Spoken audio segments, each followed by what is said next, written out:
821063. Perkenalkan, nama saya Muhammad Lutfi Faridian dengan NIM 25308211066. Perkenalkan, saya Raina Sabila Putri dengan NIM 25308211054. Perkenalkan, nama saya Nurul Aini Chandrawati Nurdaraja dengan NIM 25308211044. Di sini kami akan membahas topik lingkungan bisnis dan tantangan global dari tugas pengantar ilmu administrasi bisnis dengan dosen pengampu Ibu Teti Sufianti Zafar. Lingkungan bisnis adalah segala sesuatu yang memengaruhi kegiatan perusahaan, baik dari dalam maupun dari luar. Lingkungan bisnis mencakup faktor internal dan eksternal kegiatan perusahaan, seperti ekonomi, sosial, politik, teknologi, dan budaya. Lingkungan ini penting karena menentukan strategi dan kemampuan perusahaan beradaptasi terhadap perubahan pasar. Analisis PESTEL digunakan untuk memahami faktor-faktor eksternal yang memengaruhi dunia bisnis secara keseluruhan. Terdiri dari 6 elemen utama. Yang pertama yaitu politikal atau politik, kebijakan pemerintah, stabilitas politik, dan peraturan yang berlaku dapat memengaruhi arah bisnis. Contohnya Nestle, kebijakan pemerintah tentang keamanan pangan dan impor bahan baku harus dipatuhi Nestle. Yang kedua yaitu ekonomik atau ekonomi. Kondisi ekonomi seperti inflasi, suku bunga, dan daya beli masyarakat berpengaruh pada permintaan produk.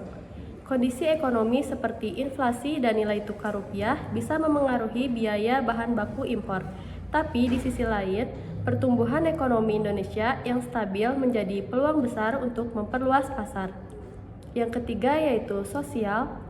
Tren gaya hidup, budaya, dan nilai sosial masyarakat memengaruhi selera dan perilaku konsumen. Kesadaran masyarakat terhadap pola hidup sehat semakin meningkat. Nestle menanggapi hal ini dengan mengembangkan produksi bernutrisi seperti susu rendah lemak dan minuman tanpa gula berlebih. Yang keempat yaitu teknologikal atau teknologi. Kemajuan teknologi mendorong perusahaan untuk terus berinovasi agar tidak tertinggal. Yang kelima, Nestle terus berinovasi menggunakan teknologi modern dalam proses produksi dan distribusi agar produk lebih efisien, higienis, dan sesuai dengan standar global. Yang kelima yaitu environmental atau lingkungan. Isu lingkungan seperti perubahan iklim dan keberlanjutan menjadi pertimbangan penting dalam bisnis modern. Nestle berkomitmen menjaga lingkungan melalui program sustainable seperti daur ulang kemasan, pengurangan limbah plastik, dan efisiensi energi di pabrik. Yang keenam yaitu legal atau hukum. Peraturan dan undang-undang seperti hak cipta, ketenagakerjaan, dan keamanan produk harus dipatuhi oleh perusahaan.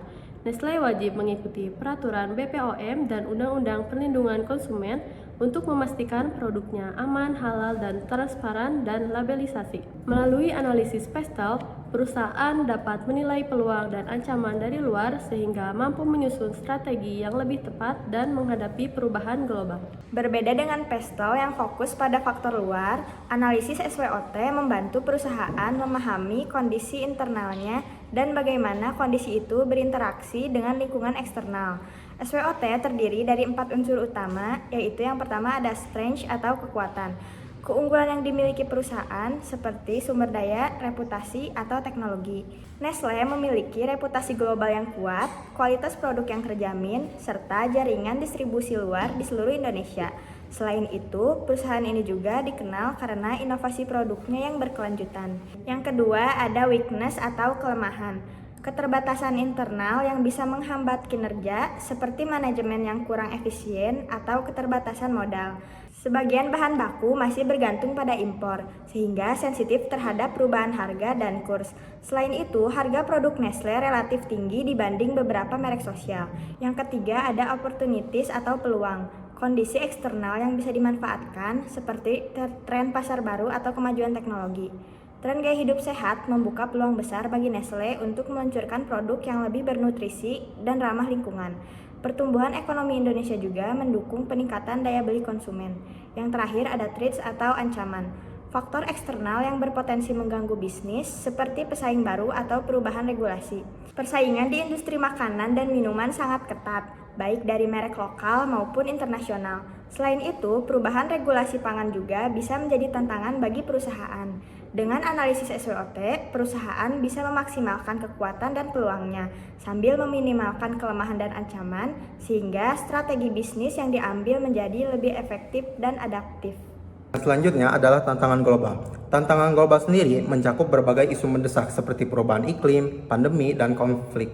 Selain itu, terdapat tantangan ekonomi seperti kesenjangan pendapatan, ketidakstabilan harga komoditas, dan perlambatan pertumbuhan ekonomi di negara berkembang. Tantangan lain termasuk isu sosial, termasuk harga bahan baku naik. Bahan baku seperti kakao, kopi, susu kadang harganya naik di pasar dunia. Hal ini membuat biaya produksi meningkat. Jadi Nestle harus pintar mengatur harga dan efisiensi. Yang kedua yaitu isu lingkungan dan keberlanjutan. Perubahan iklim dan kelangkaan sumber daya membuat Nestle harus menjaga alam. Contohnya yaitu menggunakan pertanian berkelanjutan, mengurangi sampah, dan hemat energi. Selanjutnya yang ketiga adalah perkembangan teknologi.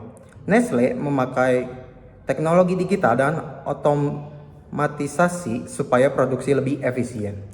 Tantangannya adalah semua karyawan dan sistem harus bisa menyesuaikan dengan teknologi baru. Yang keempat yaitu keberagaman dan karyawan. Nestle ingin semua karyawan merasa dihargai tanpa memandang gender atau latar belakang. Tantangannya memastikan semua orang mendapat kesempatan yang sama dan nyaman bekerja. Yang terakhir yaitu restrukturisasi perusahaan.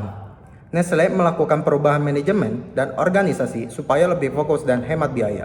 Contohnya yaitu ada pengurangan posisi kerja global untuk meningkatkan efisiensi. Selanjutnya ada lingkungan bisnis terhadap keputusan organisasi. Lingkungan bisnis yang semakin kompleks dan dinamis menurut organisasi untuk menyesuaikan pengambilan keputusan agar tetap relevan dan kompetitif.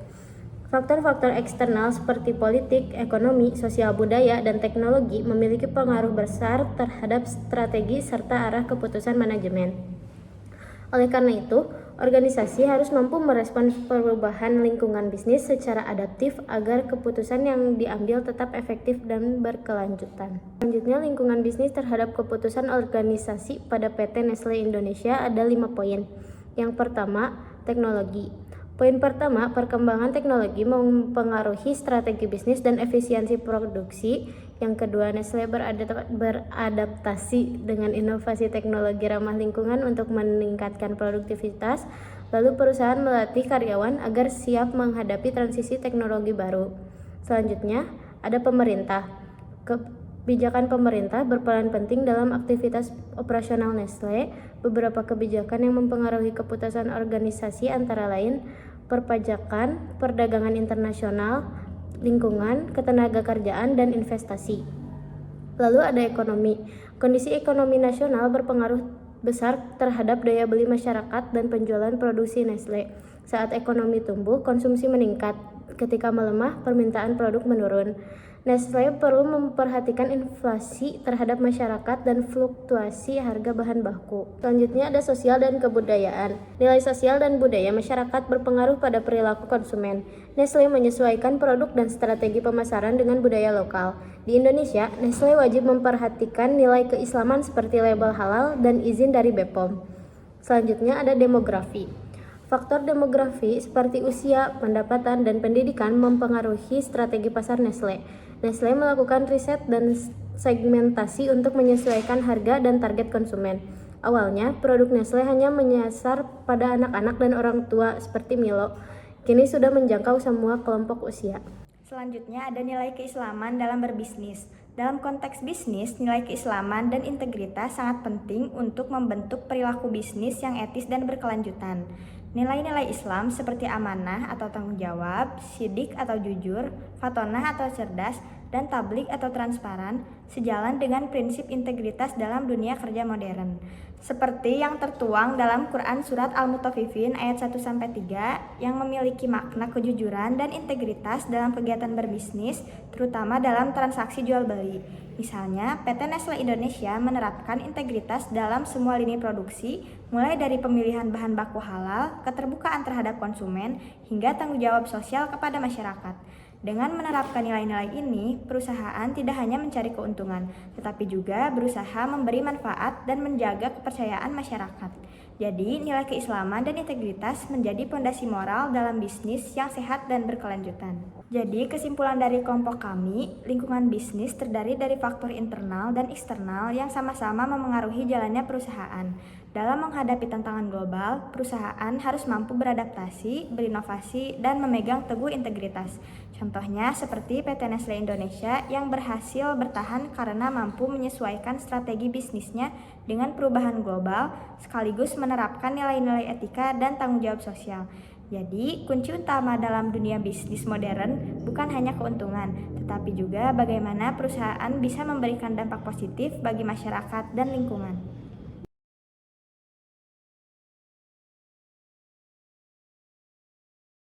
Sekian dari kelompok kami.